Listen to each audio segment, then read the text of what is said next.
በ10,000 ሜትር ብቻ 62.4% አትሌቶች ይጎዳሉ። ከሁለት አንዱ ማለት ነው። ይህ በጣም ከፍተኛ ቁጥር ነው። የትሬኒንግ ኢንቴንሲቲው በጣም ከፍተኛ መሆኑ ለጉዳታቸው የመጀመሪያው ምክንያት ነው።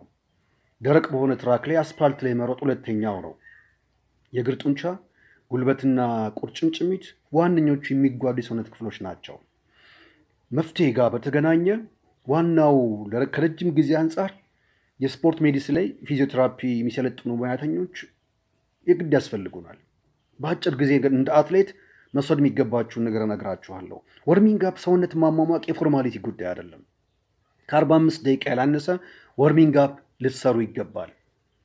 እያንዳንዱ የሰውነት እግራችሁ ላይ ያሉ ጡንቻዎች፣ ጆይንቶች፣ ቴንደንስ፣ ሌጋሜንት ተገቢውን ሰዓት ሰጥታችሁ ልታማሙቁ ይገባል። ከዚህ ጋር በተገናኘ ባለሙያዎች ብታማክሩ በጣም መልካም ነው። ወርሚንግ አፕ በጣም ቁልፍ ነገር ነው። ከጉዳት ለመከላከል ሰውነትን ለማዘጋጀት የመጀመሪያው ቁልፍና አቋራጭ መንገድ ነው። ሙስሊም ወንድሞቻችን ለምንድን ነው ሾርባ የሚጠጡት? ቀኑን ሙሉ ጾመው ማታ ራት ስጋ ከመላታቸው ፊት ለምን ሾርባ ይወስዳሉ? ስጋ የሚፈጨውን ክፍል ተኝቶ የዋለውን የሰውነት ክፍል እንዲዘጋጅ ነው። እናትና አባቶቻችን እኛን ለመውለድ ሲዘጋጁ ወደ ገደለው አይገባም። ተገቢውን ሰዓት ወስደው ሰውነታቸውን ያዘጋጃሉ። አለበለዚያ ጉዳት ሀፕን ያደርጋል፣ ጉዳት ይከሰታል።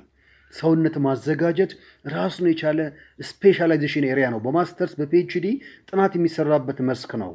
እኛ ሀገር ቀለል አድርገን እያየን የፎርማሊቲ ጉዳይ እያደረግን እንደ ነገሩ የሰውነት አሳስበን በ10-5 ደቂቃ ውስጥ ወደ ትሬኒንግ እንገባለን። ይህ መቀረፍ መቻል አለበት። አሰልጣኞች ከዚህ ጋር በተገናኘ ተገቢውን የሆነ ጥንቃቄ ልታደርጉ ይገባል። ኃላፊነት አለባችሁ።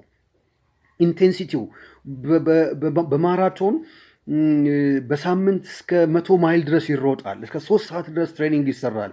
ይህ ከፍተኛ ጫና ያለው ኤክሰርሳይዝ ነው።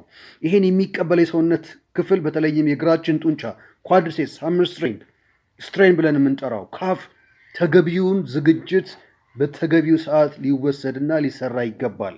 ጉልበት ወደ 33% ጉዳት ጉልበት ጋር ነው ያለው። ቁርጭምጭሚት ወርሚንግ አፕ ላይ እንደ ነገሩ የምናደርገው ነገር አትሌቶቻችንን እያሳጣን ነው። ከሁለት አንዱ ጉዳት አለባቸው።